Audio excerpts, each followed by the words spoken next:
তোমার মাকে দেখবো বলে ভাবনা কেউ করুণা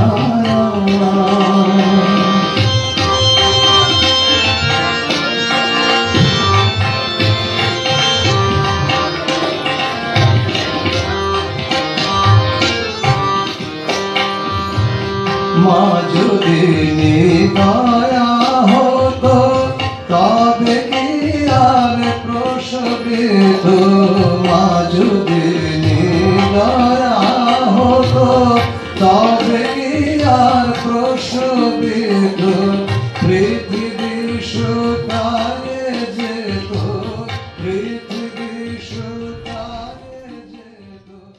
ও আধুনিকতা, আমরা আধুনিক যুগে বাস করছি, নিজেদের আধুনিক বলে দাবি করি। শ্রী শ্রী মা কতটা আধুনিক ছিলেন, তার কাছ থেকে আমরা কি কি শিক্ষা নিতে পারি? তিনি তো কোনোদিন বক্তৃতা দেননি, বই লেখেননি, যা করেছেন নিজের জীবন দিয়ে করে দেখিয়েছেন। আমরা যদি দেখি, মা জয়রামবাটির রজপাড়াগাঁয়ে জন্মেছেন। ফর্মাল এডুকেশন বলতে যে শিক্ষা আমরা বুঝি, উনি কিন্তু সেটা পাননি।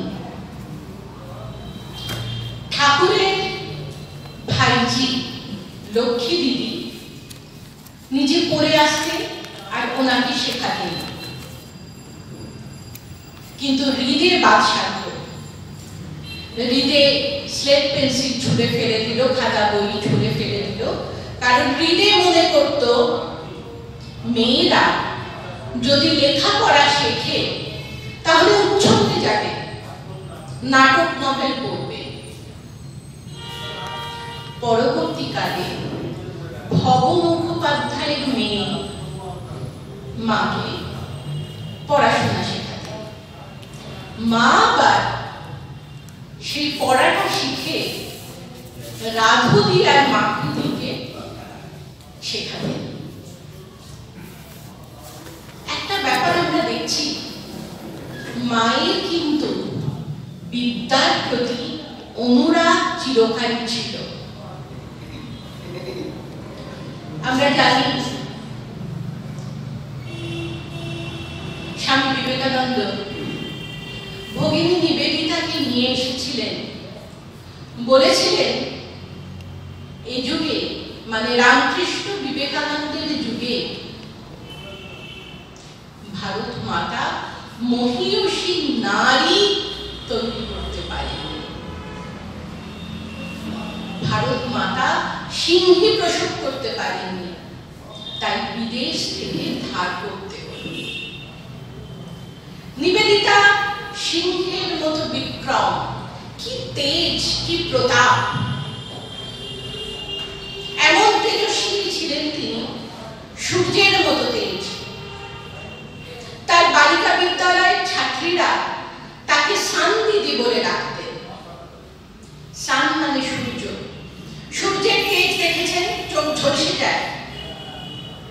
আর শান্ত স্বভাবের নিরীহ সিস্টার ক্রিস্টিনকে তারা মুন দিদি বলে ডাকতেন। চাঁদের আলো কত স্নিগ্ধ! এই তেজস্বিনী নিবেদিতা যখন শ্রী শ্রী মায়ের কাছে আসতেন, তখন তিনি হয়ে যেতেন ছোট্ট বালিকা। মায়ের দিকে তাকিয়ে চুপটি করে বসে থাকতেন। মা যখন স্নেহ ভরে তার দিকে একবার তাকাতেন, সেই আদরে, সেই সোহাগে তিনি একেবারে গলে যেতেন। আর তিনি শ্রদ্ধায় নত হয়ে যেতেন যখন গোপালের মায়ের সংস্পর্শে আসতেন। তিনি কামারহাটিতে গোপালের মাকে দেখতে যেতেন। গোপালের মা তাকে মুড়ি আর বাতাসা খাওয়াতেন। এই গোপালের মা যখন অসুস্থ হয়ে পড়ে, তখন শরৎ মহারাজ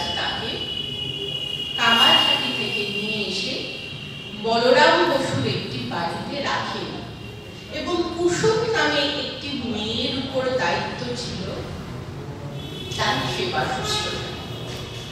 আর এই গোপালের মা জীবনের শেষ 2.5 বছর নিবেদিতার বাড়িতে ছিলেন। নিবেদিতা বলছেন, আমি গোপালের মাকে তখন কাছ থেকে দেখেছি, আমার সৌভাগ্য হয়েছে তার সেবা করার। তিনি গোপালের মায়ের সেবা করেছেন, পায়ে হাত বুলিয়ে দিয়েছেন, পদসেবা করেছেন। যখনই গোপালের মা একেবারে অসুস্থ হয়ে পড়লেন, প্রায় অচৈতন্য, একেবারে হুঁশ নেই, তখন শুধু দুটো বিষয় তার খেয়াল থাকত।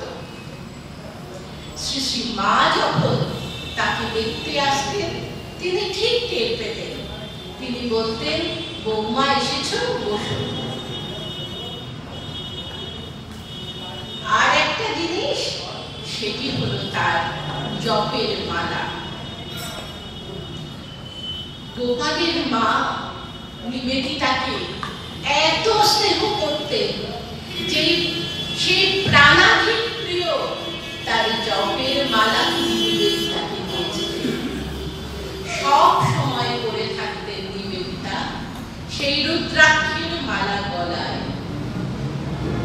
গোপালের মা গোপাল গোপাল করে গোপালময় হয়ে গিয়েছিলেন। তাকে দেখা আর স্বয়ং গোপালের দর্শন করা এক। স্বামী বিবেকানন্দ কি বলেছেন? বলেছেন, যদি তুমি প্রাচীন ভারতকে দেখতে চাও, তাহলে তোমাকে গোপালের মায়ের কাছে যেতে হবে। তিনি হলেন চলমান প্রাচীন ভারত। প্রাচীন ভারতের ঐতিহ্য কি ঐতিহ্য? উপাসনা, অশ্রুবর্ষণ, নিশি যাপন, উপবাস। স্বামী বিবেকানন্দ বলছেন, এই প্রাচীন ভারত হারিয়ে যাচ্ছে। তুমি যদি প্রাচীন ভারতকে দেখতে চাও, তোমাকে গোপালের মায়ের কাছে যেতে হবে। তাই নিবেদিতা গোপালের মায়ের কাছে যেতেন। গোপালের মাকে কাছে রেখে তিনি সেবা যত্ন করেছেন।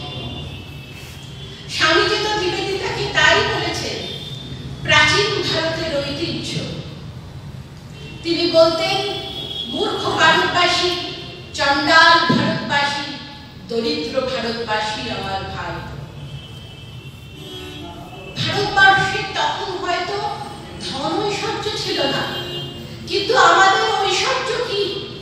আমাদের ঐশ্বর্য ত্যাগে, আমাদের ঐশ্বর্য সেবায়, আমাদের ঐশ্বর্য সহনশীলতা। তাকে যখন বিদেশ থেকে নিয়ে আসা হলো ভারতীয় নারীদের শিক্ষিত করার জন্য, তখন স্বামী বিবেকানন্দ বলে দিয়েছিলেন যে তুমি তোমার বিদ্যালয়ে ছাত্রীদের শুধু ABCD পড়াবে না, তাদের কি পড়াবে? তাদের তুমি পড়াও শ্রীরামচন্দ্রের জীবনী, সীতা মায়ের জীবনী, বলো মা কালীকে, শিবকে, শ্রীরামকৃষ্ণ পেয়েছিলেন। এই তো ভারতবর্ষের ঐতিহ্য। শ্রী শ্রী মাও তাই চাইতেন।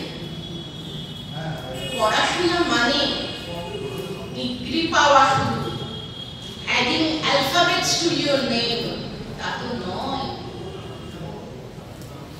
একজন বলল, আমি MA PhD, 5টা অ্যালফাবেটস তার নামের পাশে যুক্ত হয়ে গেল। সেটা কিন্তু পড়াশোনা নয়। বিদ্যা, যেই বিদ্যায় ভারতের মহীয়সী নারীরা শিক্ষিত ছিলেন, সেই বিদ্যা অর্জন করতে হবে। তাই শ্রী শ্রী মা চাইতেন মেয়েরা শিক্ষিত হোক, শিক্ষিত হলে কি হবে? মনের বিকাশ হবে, কোনটা ভালো কোনটা মন্দ বুঝতে পারবে, স্বাধীনভাবে চিন্তা করতে পারবে, স্বাধীনভাবে জীবন যাপন করতে পারবে, নিজের পায়ে দাঁড়াতে পারবে, মেরুদণ্ডের উপর ভর দিয়ে। পরের মুখাভিঙ্খি হয়ে তাদের বাঁচতে হবে না। তারা শুধু নিজেরা নিজের পায়ে দাঁড়াবে না, তারা দেশের ও দশের সেবা করবে। সে শক্তি তাদের মধ্যে সুপ্ত হয়ে আছে। তারা শিক্ষিত হলে সেই শক্তির জাগরণ হবে। তাই যখন শ্রী শ্রী মাকে নিবেদিতা তার বালিকা বিদ্যালয়ে নিয়ে এসেছিলেন, শ্রী শ্রী মা বলেছিলেন, তোমার বিদ্যালয়ের শিক্ষাপ্রাপ্ত মেয়েরা ভবিষ্যতে গার্গী মৈত্রেয়ী হবে, ভারতবর্ষের আদর্শ। শ্রী শ্রী মা ঠাকুরের সর্বশ্রেষ্ঠ ছাত্রী ছিলেন এবং সর্বপ্রথম ছাত্রী ছিলেন। সর্বশ্রেষ্ঠ ছাত্রী আমরা কাকে বলি? যে গুরুর বাক্য অক্ষরে অক্ষরে মেনে নেয়। শ্রী শ্রী মা তা মানতেন, কিন্তু নিজে স্বাতন্ত্র্য বজায় রেখে স্বাধীনভাবে তিনি চিন্তা করতেন। রাত থাকতে ঠাকুর নহবতে জল ঢেলে দিতেন, যাতে তাড়াতাড়ি ঘুম থেকে উঠে জপ ধ্যান করে। ঠাকুরের শরীর চলে যাওয়ার আগে তিনি মাকে বলেছিলেন, তুমি হাত কখনো চিৎ করবে না, কারোর কাছে হাত পাতবে না, শাক বুনে খাবে আর হরিনাম করবে। মা তাই করেছিলেন। ঠাকুর একদিন মাকে জিজ্ঞাসা করছেন, তার সন্তানেরা রাত্রে কে কটা রুটি খায়? মা বলছেন, কেউ 6টা, কেউ 8টা। ঠাকুর বলছেন, সে কি এত যদি রাত্রে খায়, তারা তো পরে পরে ঘুমোবে, জপ ধ্যান করবে কি করে?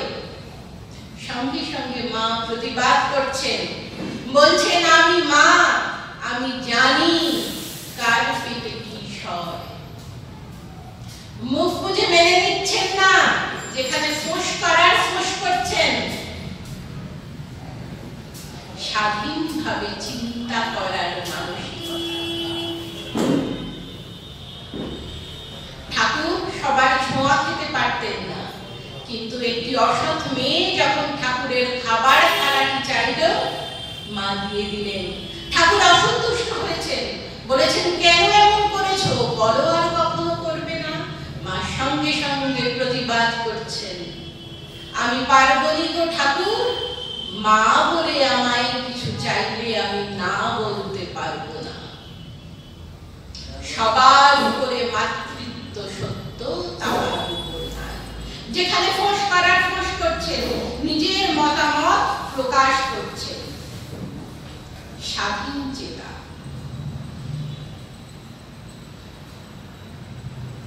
শ্রী শ্রী মা নরেনকে তো অত্যন্ত স্নেহ করতেন। তিনি বলতেন যে নরেন হচ্ছেন ঠাকুরের নয়নের মণি। সেই নয়নের মণি নরেনকেও তিনি ঠিক পথে চালিত করছেন। স্বামীজি যখন বললেন রিলিফের জন্য টাকা দরকার, বেলুর মঠের জমি বিক্রি করে দেবেন, মা বললেন, না বাবা, একটা রিলিফেই কি সব শেষ হয়ে যাবে? সাধুদের মঠ হবে, কত শত রিলিফ শত সহস্র বছর ধরে তারা করবে। এমন যুক্তি দেখুন, স্বামীজির মতো মানুষও নত হয়ে যাচ্ছে।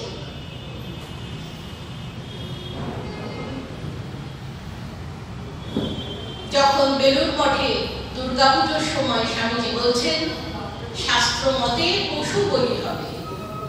মা বলছেন না, তোমরা সাধু, তোমরা প্রাণীকে অভয় দান করবে, প্রাণীর জীবন নেবে না। এমন যুক্তি যার কাছে কোন যুক্তি আর ধোপে টেকে না। কি যুক্তিবাদিতা! আর নিজে যেটা ঠিক মনে করতেন তার থেকে তাকে নড়ানো যেত না। বেলুড় মঠে একজন পাচক ছিল। সেই চালটা, ডালটা, তেলটা, আটাটা, নুনটা একটু একটু করে সরাতো। তারপর সে চুরি করেছে, করা করেছে। স্বামীজি ভীষণ রেগে গেছে, তাকে তাড়িয়ে দিয়েছে। সে গেছে মায়ের বাড়িতে, মায়ের কাছে নাই। কিছুক্ষণ পরে বাবুরাম মহারাজ মায়ের বাড়িতে গেছে, গিয়ে দেখছেন সেই পাচকটি আগে থেকেই বসে আছে। আর শ্রী শ্রী মা বলছেন, যাও তুমি ওকে ফিরিয়ে নিয়ে যাও বেলুড় মঠে। বাবুরাম মহারাজ তো মহা মুশকিলে পড়েছেন। স্বামীজির মতো সিংহের প্রতাপ, কি করে তিনি স্বামীজির সামনে তাকে নিয়ে যাবেন? স্বামীজি যেখানে তাকে বার করে দিচ্ছে। মা বলছেন, আমি বলছি। মায়ের কথা হলো বেদ বাক্য। নরেনের কাছে, অন্য সব ঠাকুরের সন্তানদের কাছে। স্বামীজি মাকে বলতেন, হাইকোর্ট, সুপ্রিম কোর্ট, তার উপর কোনো কথা চলে না। মায়াবতীতে অদ্বৈত আশ্রমে ঠাকুরের পূজা হবে না, হবে না তো হবে না। দৃঢ়চেতা বিবেচনা করে বলছেন, কিন্তু যেটা বলছেন সেটাই শেষ কথা। শ্রীরামকৃষ্ণ অখণ্ডের ঘর থেকে নরেনকে নিয়ে এসেছিলেন। কেন নিয়ে এসেছিলেন? মানুষের সেবা করবার জন্য। নরেন্দ্রনাথ তো নির্বিকল্প সমাধিতে বুঁদ হয়ে থাকতে চেয়েছিলেন।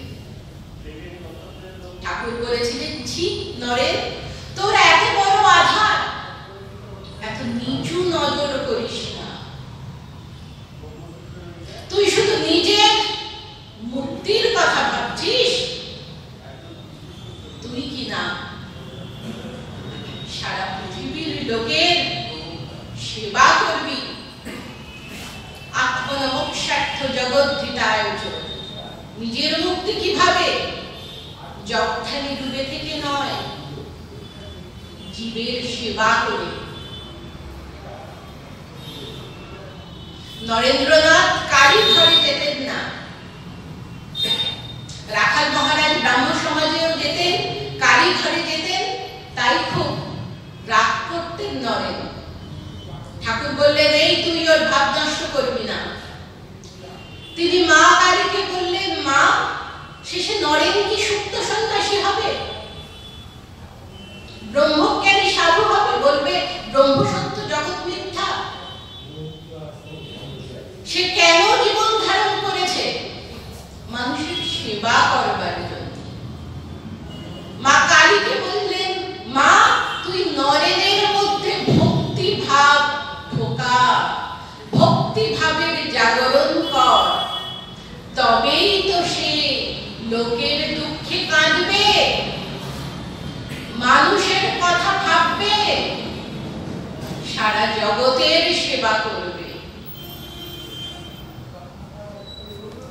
নরেন্দ্রনাথকে নির্বিকল্প সমাধির স্বাদ দিয়ে ঠাকুর বলেছিলেন, দেখলি তো, আমার মা তোকে সব দেখিয়ে দিলেন। এখন চাবিটা আমার হাতে রইল, তুই তোর কাজ কর, কাজ শেষ হয়ে গেলে আবার চাবি ঘুরিয়ে দেব। নরেন্দ্রনাথের বাড়িতে ভাত চড়ে না, ভাই বোনরা না খেয়ে আছে, মায়ের ছিন্ন বস্ত্র। নরেন ঠাকুরকে বলছেন, আপনাকে কিছু একটা করতে হবে। ঠাকুর বলছেন, আমি তো ছেড়ে খাই দাই আর বগল বাজাই, আমি কি করব? আজ মঙ্গলবার আমাবস্যা, তুই মা কালীকে গিয়ে বল। 3 বার গেলেন, কিন্তু জ্ঞান ভক্তি বিবেক বৈরাগ্য ছাড়া কিছুই চাইতে পারলেন না। আর ঠাকুর কি খুশি, নরেন আমার কালী মেনেছে।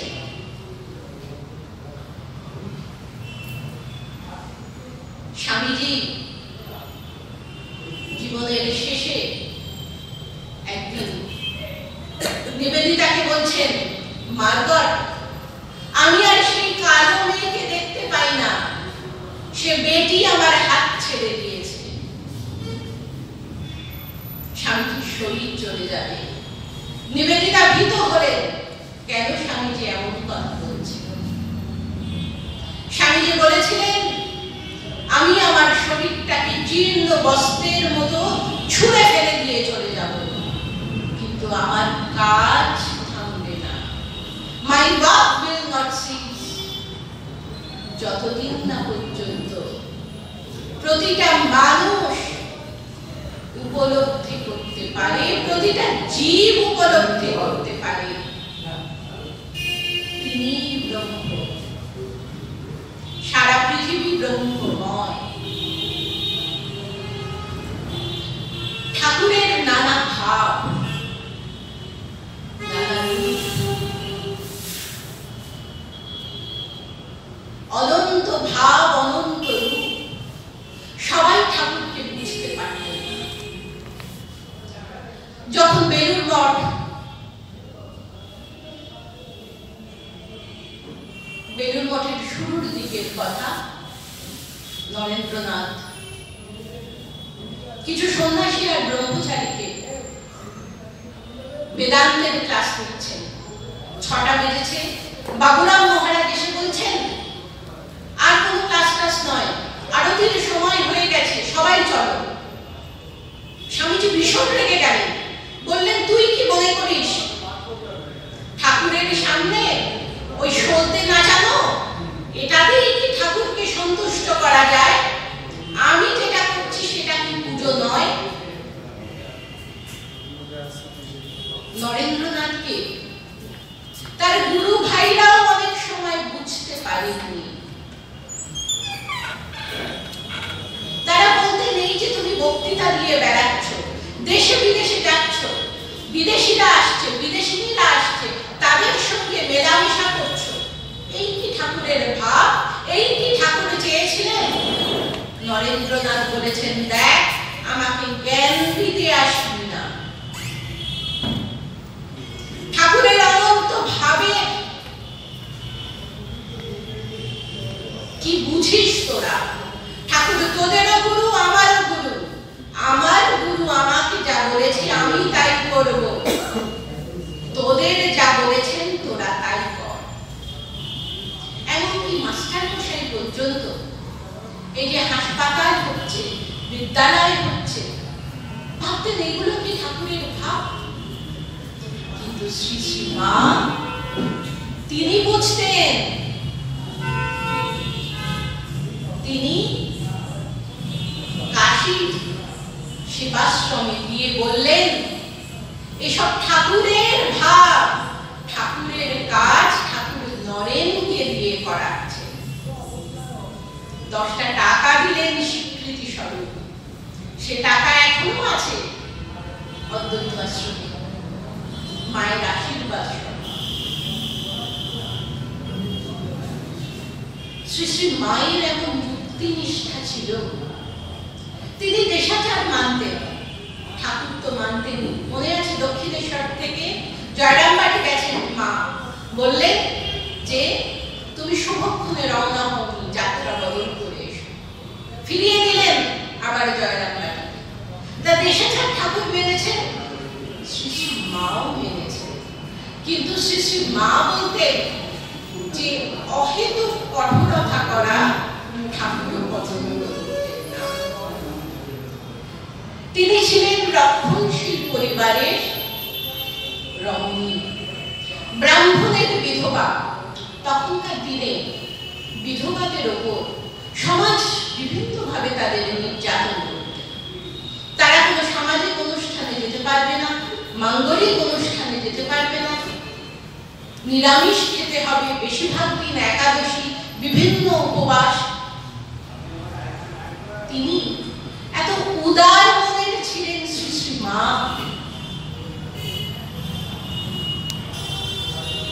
বাল্যবিধবা ক্ষীরোদবালা দেবীকে তিনি বলছেন যে অনেকেই অনেক কথা বলবে, সব শোনার দরকার নেই, তোমার মন যা চাইবে তুমি তাই করবে, মনই গুরু।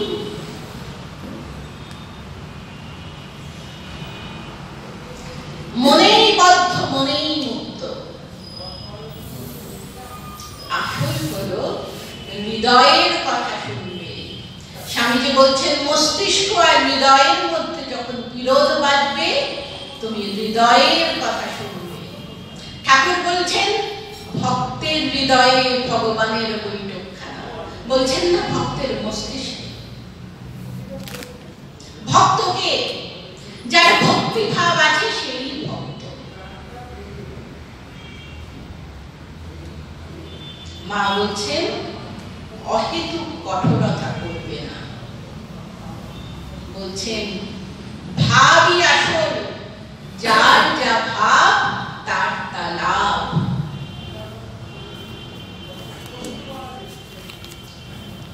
বলছেন তোমরা যদি এই হাত ধোবো, এই ছোবো না, গঙ্গা জল স্পর্শ করতে হবে, চান করতে হবে, এইসব খুঁটিনাটি নিয়ে মনকে বিচলিত করো, তাহলে তোমাদের পূজা হবে কি করে?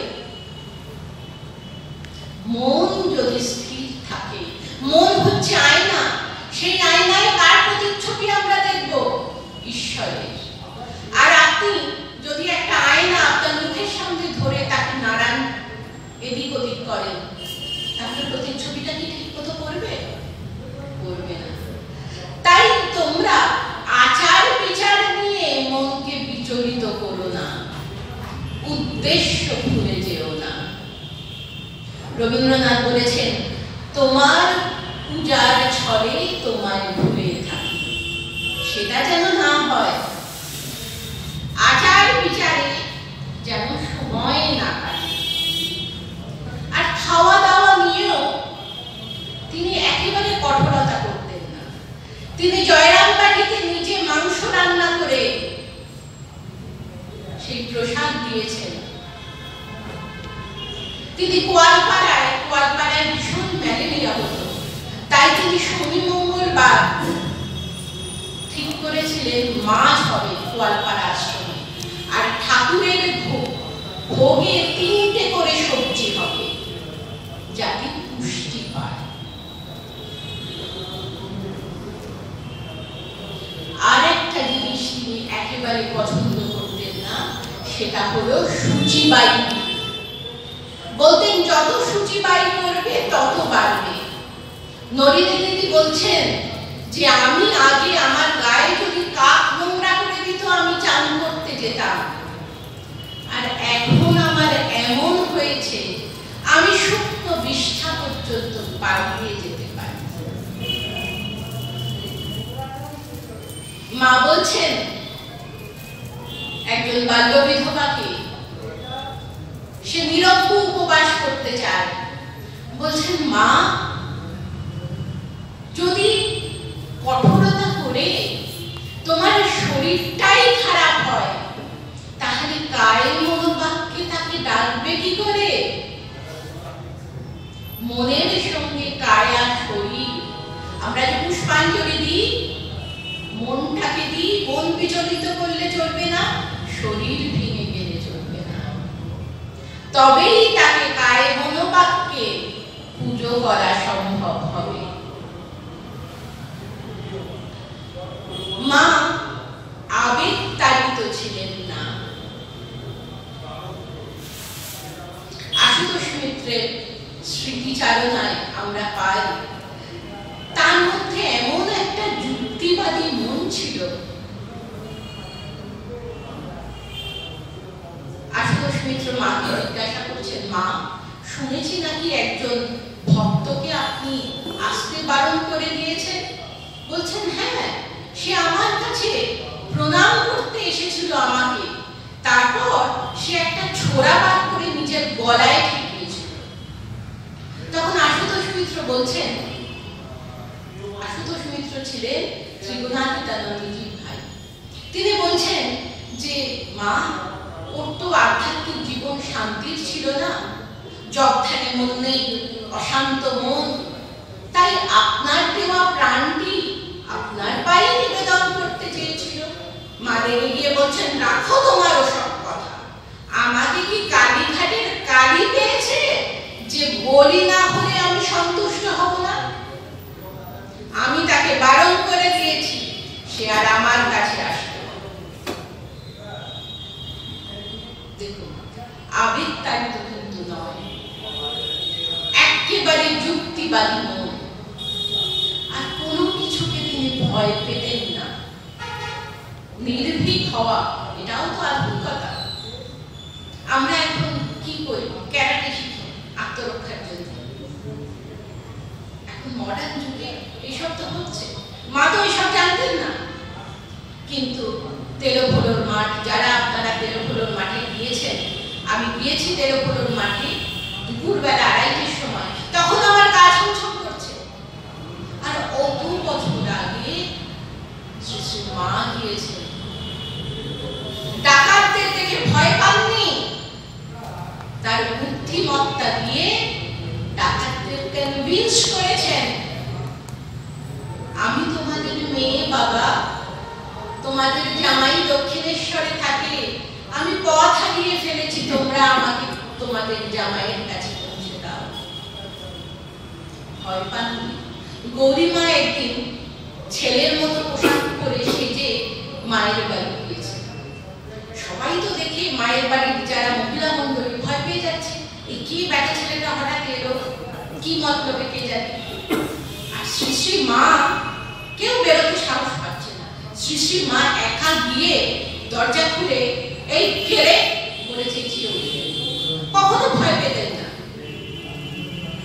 পাগলা পুলিশ তারা করেছে, এক ঠাস করে এমন চড় দিলেন পুলিশের বুকে, পা দিয়ে তার জিভ টেনে ধরে। নিজের আত্মরক্ষা নিজে করছেন। আধুনিকতা। আমরা তো এখন নিজেদের প্রগতিশীল মনে করি, আমরা বড় আধুনিক। আমরা মেয়েরা যারা আছি,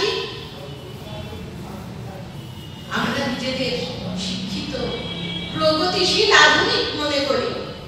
এখানে যারা আছেন তারা বলুন তো, আপনাদের মধ্যে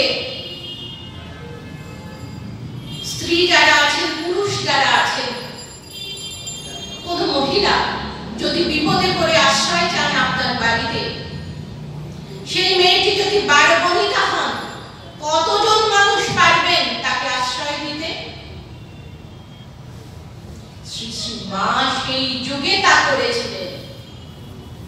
বাগবাজারে একটি মেয়ে মায়ের কাছে আসতো, মা বলেছিলেন ও আমার কাছে আসবে, যারা বলছে ও এড়ে আসবে না তারা না আসে, না আসবে, কারণ এই মেয়েটির আমি ছাড়া আর কেউ নেই, তাকে আমি অবশ্যই আশ্রয় দেব। নহবতেও একজন বৃদ্ধা মহিলা আসতেন। ঠাকুর বারণ করেছিলেন তার সঙ্গে মিশতে, কারণ যৌবনে তার জীবনে অনেক মলিনতা ছিল। মা শোনেননি তার কথা। একটি মেয়ে মায়ের কাছে এসে বলেছিল গোয়ালপাড়ায় যে তার উপপতি তাকে ছেড়ে চলে গেছে। মেয়েটি খুব কাঁদছে। মা সেই লোকটিকে ডেকে পাঠালেন, বললেন এই মেয়েটি তোমার প্রাণ দিয়ে সেবা করেছে, তুমি যদি একে এখন ছেড়ে চলে যাও তোমার নরকেও স্থান হবে না। সে সমাজ বহির্ভূত কাজ করেছে মানছি, কিন্তু কি পরিবেশের চাপে, কি পরিস্থিতির চাপে সেটা করেছে। সে আমার কাছে শান্তির আশ্রয় খোঁজা করবার জন্য এসেছে, সে আমার কাছে সাহায্য চাইছে, সোলেস। একজন নারী যদি জলে ডুবে যায়, মাথা পর্যন্ত সে জলে ডুবে গেছে, শুধু দুটো হাত তুলে সে সাহায্য চাইছে আপনার কাছে। আপনি কি বিবেচনা করবেন মেয়েটি সতী না অসতী? নাকি দুটো হাত বাড়িয়ে আগে তাকে তুলবেন? মায়ের এই মেয়েটি শান্তি চাইছে, তাকে শান্তি দিই, পরে জিজ্ঞাসা করব কেন সে এমন কাজ করেছে। জীবনের মোড় ঘুরে যেতে সময় লাগে না। আরে ঠাকুরমা স্বামীজি তো পরশমণি, তারা তো এসেছেন এই কাজ করবার জন্য। তারা লোহাকে সোনা করে দিতে পারে, মানুষকে পারবেন না। ঠাকুর তো মানুষের রূপান্তর ঘটাবার জন্যই আবির্ভূত হয়েছিল। বাইরে থেকে কিচ্ছুটি বোঝা যাবে না, মনের মধ্যে তোলপাড় হবে, চুরমার হবে। মাস্টার মশাই বারবার এই কথা বলেছেন, গিরিশ ঘোষ বলেছেন, মা তাই বলছেন সমাজ একে পরিত্যাগ করেছে, আমি কিন্তু তার শান্তির ব্যবস্থা করব, পরে তার জীবনের মোড় ঘুরিয়ে দেব। কারণ আমরা গড়তে এসেছি, ভাঙতে আসিনি।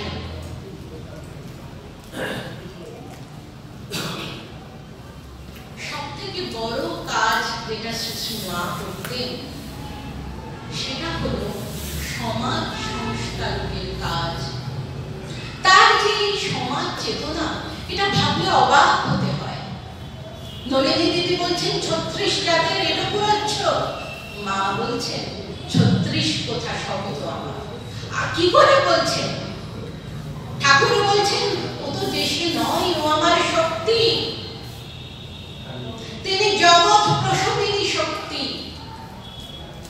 তাই জগতের প্রত্যেকটি প্রাণী, কীট পতঙ্গ, মানুষ সবাই তার সন্তান। তিনি জাতপাতকে কখনো প্রাধান্য দেননি। কাজী নজরুল ইসলাম বলেছেন, জাতের নামে বজ্জাতি সব, জাত জাতিরা খেলছো জুয়া। তোমরা ধর্মের মানুষ নও, তোমরা জালিয়াত। তাই জন্যে কথায় কথায় তোমরা বলো আমাদের জাত যাবে, আমাদের অপাঙ্কেও করে দেবে, আমাদের এক ঘরে করে দেবে, আমাদের ঘরে ধোপা নাপিত বন্ধ করে দেবে, আমাদের ভয় দেখাও। জাত যাওয়া কি এত সোজা? জাত ছেলের হাতে নয় কোনো। মাও সেই কথা বিশ্বাস করতেন। তাই জন্যে সমাজপতিরা তাকে অর্থদণ্ড দিতেন, দণ্ডনীয় অপরাধ, পানিশমেন্ট। বারবার তিনি অর্থদণ্ড দিয়েছেন, কিন্তু কোন চোখ রাঙানিতে তিনি ভয় পাননি। তিনি শূদ্রের হাতের ছোঁয়া খেয়েছেন, কায়স্থ রেণু কুড়িয়েছেন, নিজের জীবন দিয়ে সব করে দেখিয়েছেন। কোন সময়? যেই সময় রবীন্দ্রনাথ তার আশ্রমে দুটো লাইন হতো, একটা ব্রাহ্মণ ছাত্রদের আর অব্রাহ্মণ ছাত্রদের। অব্রাহ্মণ ছাত্ররা আলাদা পঙ্ক্তিতে বসত, আর ব্রাহ্মণ ছাত্ররা অব্রাহ্মণ টিচারদের হাত জোর করে প্রণাম করত, পায়ে হাত দিত না। সেই সময় বৈদ্য শ্যামাদাস কবিরাজ এসেছেন শ্রী শ্রী মাকে দেখতে। রাধু দিকে বলছেন, রাধু তুমি প্রণাম করো। বৈদ্য তো বলছেন কি আমি কায়স্থ, ব্রাহ্মণের মেয়ে আমাকে প্রণাম করবে? বলছে তা কি হয়েছে বাবা, তুমি কত জ্ঞানী, তুমি কত শিক্ষিত। দেখুন, আমি কায়স্থ ঘরে জন্মাবো কি ব্রাহ্মণীর ঘরে জন্মাবো, সেটা তো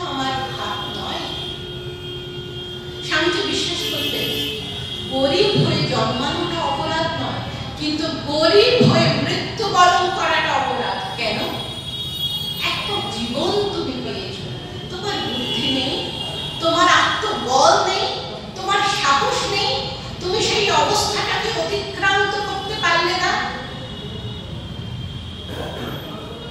মানুষের গুণের কদর করছে, জাতের নয়।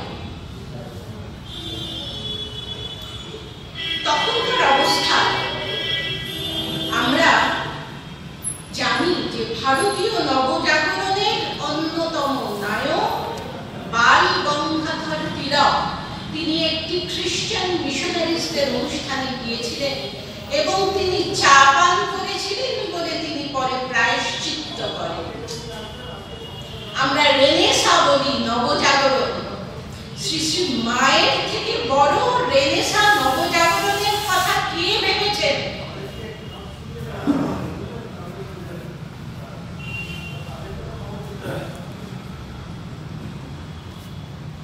তিনি কোন মিরাকেলে বিশ্বাস করতেন না। মে হ্যাপেন, সবসময় তো মানে না। মানুষ যা কাজ করবে তার ফল পাবে।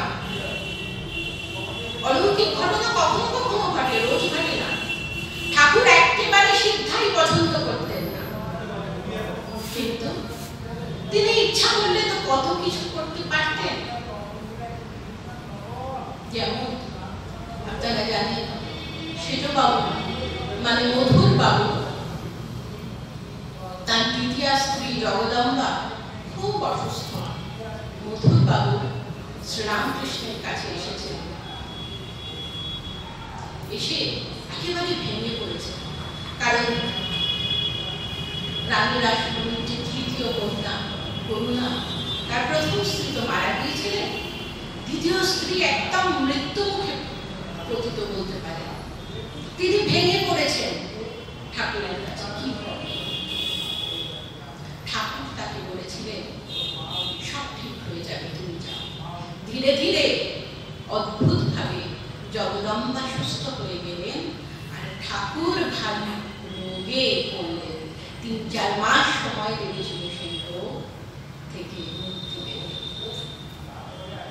শ্রী শ্রী মা, আমরা জানি যে রাহুর বৈধব্য খণ্ডন করে দিয়েছিলেন।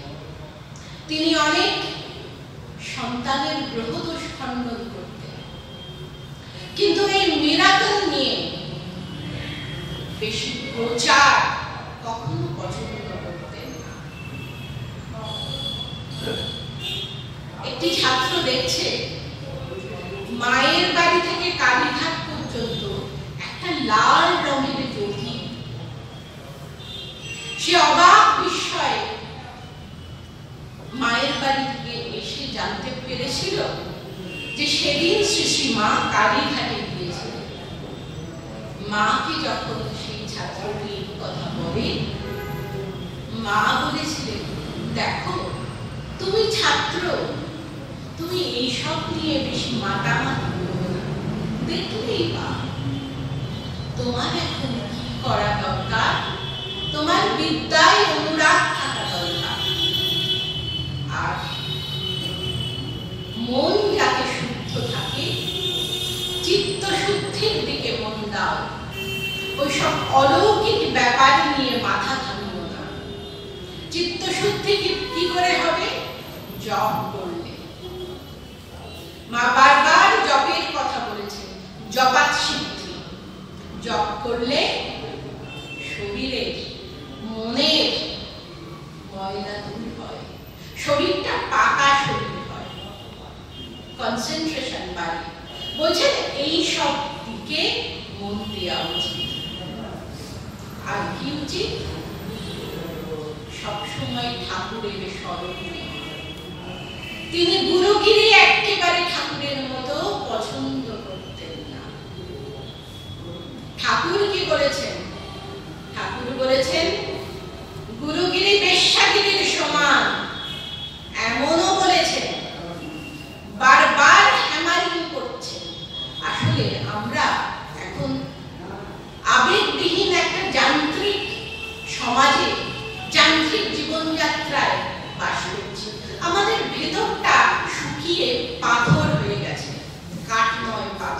তাই বারবার হ্যামারিং না করলে কিছু কানে ঢুকতে চায় না, মনে ঢোকা তো অনেক দূরের কথা। তাই ঠাকুর কথামৃতে উদাহরণ দিচ্ছেন যে এক জায়গায় ভান্ডারা হবে, বিভিন্ন সম্প্রদায়ের সাধুরা এসেছে, তারা নিজেদের মধ্যে ঝগড়া করছে। কি নিয়ে ঝগড়া করছে? না আমার সম্প্রদায় বড়, আমরা আগে প্রসাদ পাবো। শেষে কি হলো? ঝগড়াঝাটি করে এমন হলো যে তারা কেউই কিছু খেলো না, সবাই চলে গেল।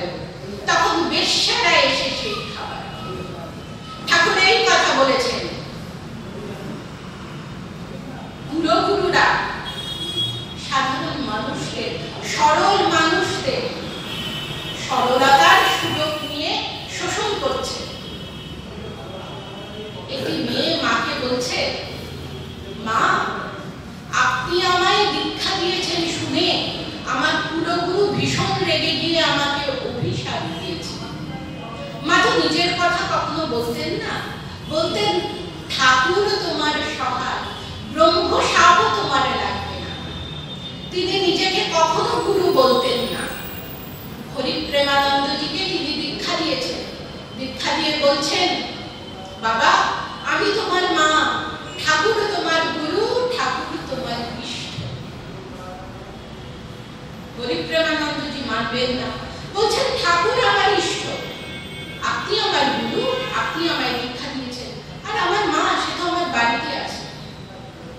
মা হেসে বললেন, বাবা একবার ভালো করে চেয়ে দেখো তো। হরিপ্রেমানন্দজি দেখছেন শ্রী শ্রী মায়ের জায়গায় বসে আছেন তার গর্ভধারিণী।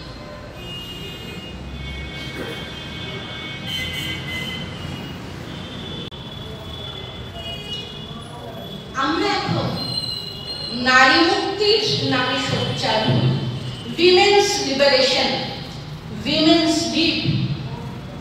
শ্রী শ্রী মা কি ভেবেছিলেন? আমরা আমাদের নিজেকে মাইন্ড বডি কমপ্লেক্স ভাবি, মানে আমার মধ্যে একটা মন আছে, একটা শরীর আছে।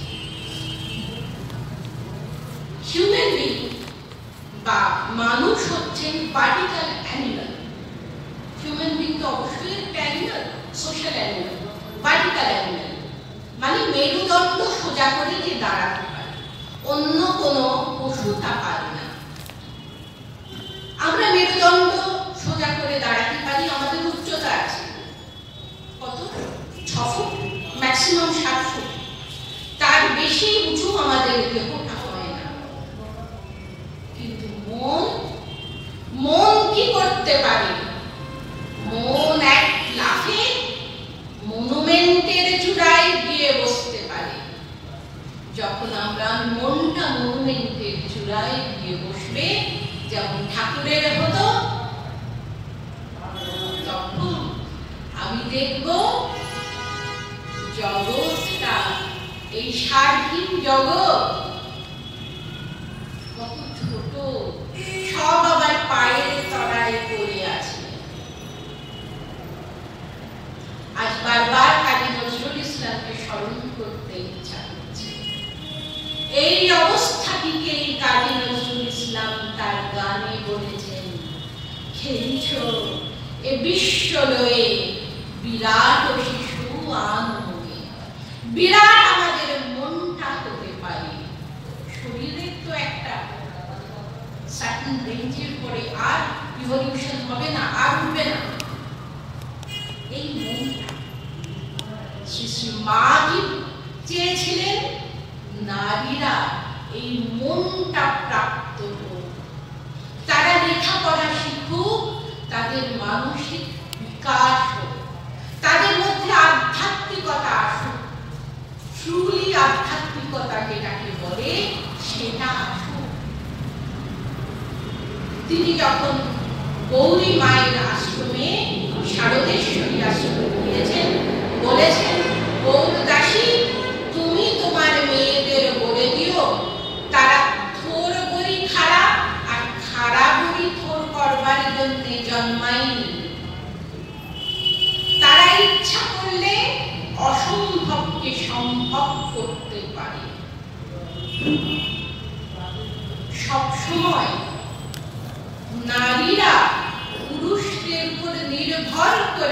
আসবে না।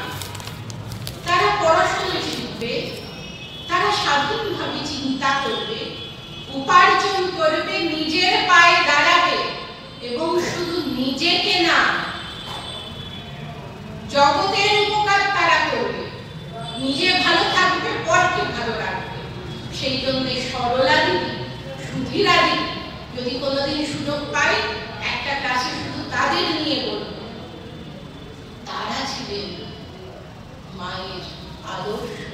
মা বলতেন এদের দেখো, বলতেন নিবেদিতার স্কুলে দুটি দক্ষিণ ভারতীয় মেয়ে এসেছে, 22-23 বছর বয়স, কত কি জানে। আরে পোড়া দেশে দেখো 8-9 বছর হতে না হতেই মেয়েদের পরগোত্র করার জন্য ব্যস্ত। বিয়ে অবশ্যই করবে, তাতে বাধা নেই, কিন্তু বিয়ে না হলে জীবন ভরে থাক এটা নয়। তোমারও দুটো হাত আছে, পা আছে, একটা পুরুষের মতো মাথা আছে। তুমি চেষ্টা করলে সবকিছু করতে পারো যা পুরুষ করতে পারো। তুমিও অসম্ভবকে সম্ভব করতে পারো। আজকে সময় বড় কম, আমি একটু একটু ছুঁয়ে যাচ্ছি।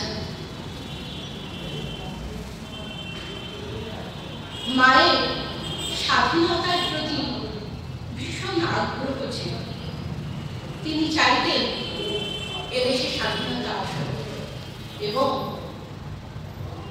যেসব ছেলেরা স্বাধীনতা সংগ্রামের জন্য নিজের জীবন দান করতো, এত কষ্ট স্বীকার করতো, তাদের জন্য মায়ের ছিল অপরিসীম শ্রদ্ধা।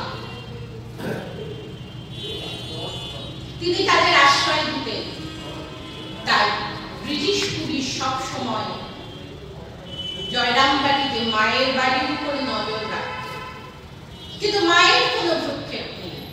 পুলিশের গোয়েন্দা ছদ্মবেশে এসে মায়ের বাড়িতে ছিলেন পর্যন্ত, কিন্তু পরে তিনি ভুল বুঝেছিলেন, অনুতপ্ত হয়েছিলেন, মায়ের কাছে দীক্ষা নিয়ে শান্তির আশ্রয় পেয়েছিলেন। আর যেসব যুবকরা স্বদেশী আন্দোলনে গা ভাসাতে চায় তাদের তিনি কি বলেছিলেন? বলেছিলেন, দেখো বাবা, স্বদেশী আনাটা কিন্তু কোনো স্বেচ্ছাচারিতা নয়। এই যে নকশাল মুভমেন্টে ব্রিলিয়ান্ট ছেলেরা, প্রেসিডেন্সির ছেলে, মেডিকেল কলেজের ছেলে, তারা কিভাবে জীবন নষ্ট করবে? উদ্দেশ্য যদি ঠিক না হয়। তাই মা সচেতন করে দিচ্ছেন, দেখো বাবা, ত্যাগ না হলে কিন্তু কোনো মানুষের উপকার করা যায় না। দেশের উপকার তো একদম নয়। সারা পৃথিবীকে ত্যাগের শিক্ষা দিয়েছেন ঠাকুর। তাই তোমরা সর্বদা ঠাকুরকে স্মরণে রাখবে, তাহলে তোমাদের কখনো বেতারে পা পড়বে না। তিনি বলে দেবেন কোনটা ঠিক, কোনটা ভুল। তিনি বলছেন, এবং তিনি তো শুধু দেশের কথা বলতেন না, তিনি দেশে বিদেশের সবার কথা বলতেন।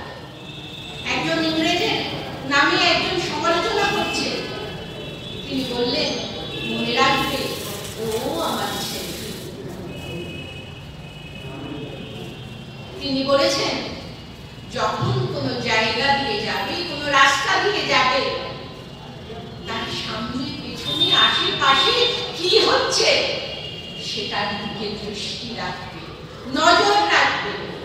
আর যে জায়গাটায় থাকবে সেখানে কি ঘটছে সেটাও জানার চেষ্টা করবে। শুধু ভারতবর্ষে নয়, পৃথিবীতে কি ঘটছে সেটা মা জানতে চাইতেন।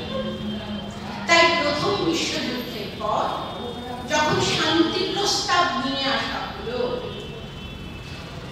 যখন দেশনায়করা চুক্তিতে সই করলেন, যুদ্ধ নয় শান্তি চাই, মাকে যখন এই খবরটা পড়ে শোনানো হলো, মা বললেন, ওরা যা বলছে সব মুখস্থ গুলি আওড়াচ্ছে, আত্মস্থ করে কিছু বলছে না, তাই এতে কোনো লাভ হবে না। এবং মায়ের এই কথাটি বেদবাক্য প্রমাণিত হলো। আবার যুদ্ধ হলো, দ্বিতীয় বিশ্বযুদ্ধ।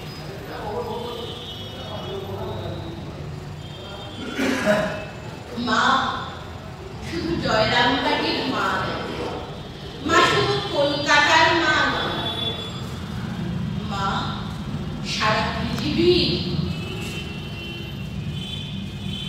তাই তিনি বিশ্ব মাতা, জগৎ জননী। তিনি সারা পৃথিবীর মানুষের উদ্দেশ্যে বলছেন, যারা এসেছে, যারা আসেনি এবং যারা আসবে, সবার জন্য আমার ভালোবাসা আর আশীর্বাদ রইল। তিনি সম্পূর্ণ স্বাধীনভাবে চিন্তা করতে পারতেন। রামকৃষ্ণ মিশন আর শারদেশ্বরী আশ্রমে তিনি শঙ্খজননী। সেখানে তিনি তার পরিচারিকা শক্তির প্রমাণ দিয়েছেন। আর মায়ের আদর্শ অনুসরণ করে দুটি সংঘ গড়ে উঠেছে, সন্ন্যাসিনী সংঘ, যা হচ্ছে শারদেশ্বরী আশ্রম এবং রামকৃষ্ণ সারদা মিশন। এই দুটি আশ্রমেরই সর্বোচ্চ পদে আছেন সন্ন্যাসিনী, কোন সন্ন্যাসী নয়। যিনি সম্পূর্ণ স্বাধীন, যিনি সম্পূর্ণ স্বাধীনভাবে কার্যভার গ্রহণ করেন, কোন সন্ন্যাসীর হুকুম তামিল করেন না। সারা বিশ্বে দুটি আশ্রম কাজ করে চলেছে, সারা পৃথিবীর মানুষকে আশ্রয় দিচ্ছে। যার সর্বোচ্চ পদে আছেন একজন মহিলা। মায়ের আদর্শে গড়া, যেখানে কোনো পুরুষের মতামত নেওয়া হয় না, হুকুম তামিল করা হয় না, পুরুষের কাঁধে ভর না দিয়েও মেয়েরা স্বাধীনভাবে বাঁচতে পারে, স্বাধীনভাবে চিন্তা করতে পারে, সমাজে নিজের জায়গা করে নিতে পারে, সারা বিশ্বে নিজের জায়গা করে নিতে পারে, আর বিশ্ববাসীকে অভয় দান করতে পারে, শান্তির আশ্রয় দিতে পারে। এটি শ্রী মা করেছেন। এর থেকে আধুনিক, এর থেকে নারী মুক্তি আন্দোলনের বিশ্বাসী মহিলা পৃথিবীতে এসেছেন আমার তো মনে হয় না। তিনি নিজে যেমন বলতেন, যখন যেমন তখন তেমন, মানে ফ্লেক্সিবিলিটি, যেখানে যেমন সেখানে তেমন। কিন্তু at the same time কোন মানুষের স্বাধীনতায় হস্তক্ষেপ করতেন না। তিনি জানতেন তার মতো ফ্লেক্সিবল তো সবাই হতে পারবেন না। প্রত্যেকের স্বাধীনতা আছে, স্বাধীনভাবে বাঁচবার অধিকার আছে, স্বাধীনভাবে ভাববার অধিকার আছে। তাই প্রমোদা দত্ত নামে একজন ব্রাহ্ম নারী যখন মায়ের কাছে এসেছিলেন, মা সবাইকে প্রসাদ দিলেন, তাকে দিলেন না। মেয়েটিকে বলছেন, তুমি তো ব্রাহ্ম, তুমি নিজে না চাইলে আমি দেব কি করে বলো? নিরাকার ব্রহ্মের উপাসনা করেন তারা, হয়তো তারা প্রতিমার পুজো পছন্দ করেন না, হয়তো তার প্রসাদে ভক্তি না থাকতে পারে। কেন আমি তাকে জোর করব? কেন তার স্বাধীনতায় প্রশ্ন? এ তো আধুনিক মনের পরিচয়। ঠাকুর বলতেন, আমি রসে বসে থাকা মানুষ। আর শ্রী শ্রী মা, তিনিও ছিলেন সাক্ষাৎ আনন্দ। স্বামীজি বলেছেন, তুমি যদি ট্রুলি রিলিজিয়াস হও, তুমি যদি সত্যি সত্যি ধর্মপ্রাণ হও, ধর্মটাকে যদি তুমি প্রাণ দিয়ে গ্রহণ করতে পারো, তাহলে তোমার অন্তরের অন্তঃস্থলে আনন্দের ফল্গুধারা বয়ে যাবে। শ্রী শ্রী মায়ের তাই বইতো। তিনি বলেছেন, নহবতে যখন থাকতাম আনন্দের ঘট বসানো ছিল মনে। একবার তার জ্বর হয়েছে, তিনি দুধ সাবু খাচ্ছেন, হেসে বলছেন, আজ দেখি ছেলেদের প্রসাদে বড় ভক্তি নেই। মা কিছু খেলেই সবাই হাত পাতত, কখন মা প্রসাদ দেবে, আজ দেখি বেশি প্রসাদে ভক্তি নেই। সিস্টার নিবেদিতা আর সিস্টার ক্রিস্টিন একদিন শ্রী শ্রী মাকে ধরেছেন, আপনাকে কালী হতে হবে। বলছেন, ওরে বাবা, জিব্বার করে ঘন্টার পর ঘন্টা আমি দাঁড়িয়ে থাকতে পারবো। তিনি যখন মহিলা মহলে বেষ্টিত থাকতেন, কত আমোদ আহ্লাদ করতেন। একবার নিবেদিতা সিংহ সেজেছেন আর তার উপর একজন জগদ্ধাত্রী হয়ে বসেছেন। মা তো হেসে কুটিপাটি যাচ্ছেন। যখন পুরীতে গিয়েছিলেন এমন রঙ্গ তামাশা করতেন যে মাস্টার মশাই স্ত্রী বলতেন, বাবা আপনি এত ঠাট্টা জানেন? মা বলতেন, তোমরা আমাকে কি দেখছো? তোমরা তো ঠাকুরকে দেখোনি। তার তো মুখে কথারই শেষ হতো না। তিনি নিবেদিতার সঙ্গে, নিবেদিতার স্কুলের একটা ঘোড়ার গাড়ি ছিল, সেই ঘোড়ার গাড়িতে করে স্কুল ছুটির দিন তিনি চ্যাটার্জি নার্সারিতে যেতেন অর্কিড দেখতে, গড়ের মাঠে যেতেন, ভিক্টোরিয়া মেমোরিয়ালে যেতেন। মনে কত ফুর্তি। তিনি আবার গিরিশ ঘোষের আমন্ত্রণে বিল্লমঙ্গল দেখতে গিয়েছিলেন, নাটক দেখতেন। আবার গ্রামোফোন নিয়ে এসে তখন বলতো, কলের গান, তাকে কীর্তন শোনানো হতো। খোশ মেজাজে থাকতেন মা।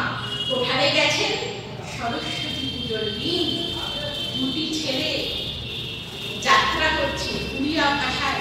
সেই উড়িয়া ভাষার গানই মা শুনে শুনে শিখে ফেললেন। সেই উড়িয়া ভাষায় গানও গাইতেন।